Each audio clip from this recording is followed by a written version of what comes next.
তরুলতা, তরুলতা। ঠাকুমার ডাকে চমক ভাঙে ছোট্ট মেয়ে তরুলতার। চোখ মেলে দেখে স্নিগ্ধ ভোরের হাওয়ায় বারান্দার টবের দুর্বল নয়নতারা গাছটি কাঁপছে তিত্তির করে। মনে পড়ে যায় বাসন মাজতে হবে, ঘর ঝাঁট দিতে হবে, ঘরে ঘরে চা পৌঁছে দিতে হবে। সব কাজ সেরে বারান্দায় গিয়ে মন তার উধাও। দুদিকে বেনি দুলিয়ে বাবা মার হাত ধরে যারা চলেছে, সে কি তাদের কেউ নয়? ঠাকুমা, আমি স্কুলে যাব। দু চোখে জলের ধারা ঠাকুমার। অসহায়, বড় অসহায়।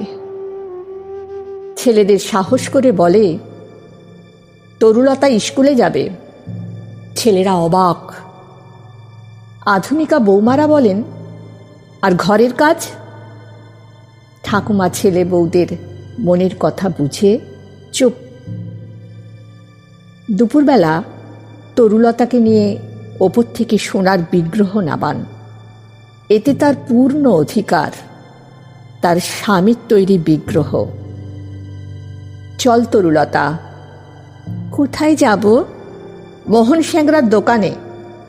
বারান্দা থেকে বিগ্রহ হাতে মনোরমাকে দেখে বৌমারা হতবাক। দরজা বন্ধ করে দাও। 70,000 টাকায় বিগ্রহটি বিক্রি করে মনোরমা বাড়ি ফিরে হাঁক দেন, বড় বৌমা, দরজা খোলো। বড়, মেজ, সেজ, ছোট সব বৌমারা এসে হাজির। বিগ্রহ? বিগ্রহ কোথায়? খালি হাতে কেন? বিক্রি করে দিয়েছি। সে কি? হ্যাঁ, তরুলতা স্কুলে যাবে। প্রাচীনার উত্তর। আধুনিকারা চুপ।